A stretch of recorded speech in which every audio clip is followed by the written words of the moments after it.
வணக்கம். ஆகாஷ்வாணி புதுச்சேரி செய்திச் சுருக்கம். வாசிப்பவர் வீரமணி.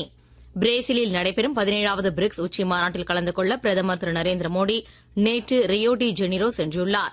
பிரிக்ஸ் நாடுகளுக்கு இடையே ஒத்துழைப்பை வலுப்படுத்துவது குறித்த இந்த 2 நாள் மாநாட்டினை தொடர்ந்து பிரதமர் அந்நாட்டு அதிபர் திரு லூயிஸ் இனாசியோ லூலா டாவுடன் இருதரப்பு பேச்சுவார்த்தை மேற்கொள்ள உள்ளார்.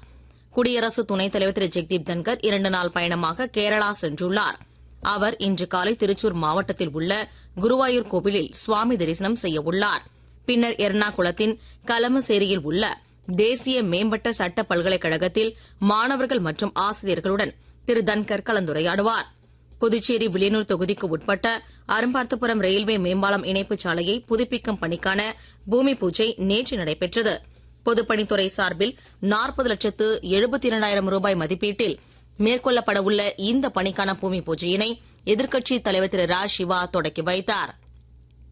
திருச்செந்தூர் அருள்மிகு சுப்பிரமணிய சுவாமி திருக்கோவில் மகா கும்பாபிஷேக விழா இன்று காலை வெகு சிறப்பாக நடைபெற்றது.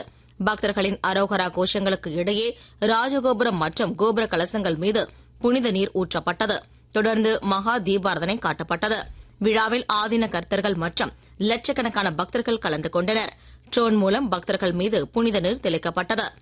புதுச்சேரி சேதராப்பட்டு துணைமின் நிலையத்தில் பராமரிப்பு பணிகள் மேற்கொள்ளப்பட இருப்பதால் இன்று காலை 9 மணியிலிருந்து நண்பகல் 12 மணி வரை சேதராப்பட்டு தொழிற்பேட்டை, சேதராப்பட்டு பழைய மற்றும் புதிய காலனி, சேதராப்பட்டு கிராமம், முத்தமிழ் நகர், கரசூர், கரசூர்பேட், கரசூர் வானூர் சாலை ஒரு பகுதி, உயர் மின்னழுத்த தொழிற்சாலைகள் மற்றும் அதனை சார்ந்த பகுதிகளில் மின்தடை ஏற்படும் என மின்துறை அறிவித்துள்ளது.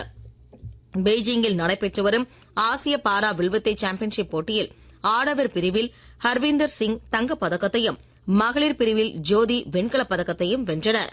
இத்துடன் இந்த செய்திச் சுருக்கம் நிறைவு பெறுகிறது.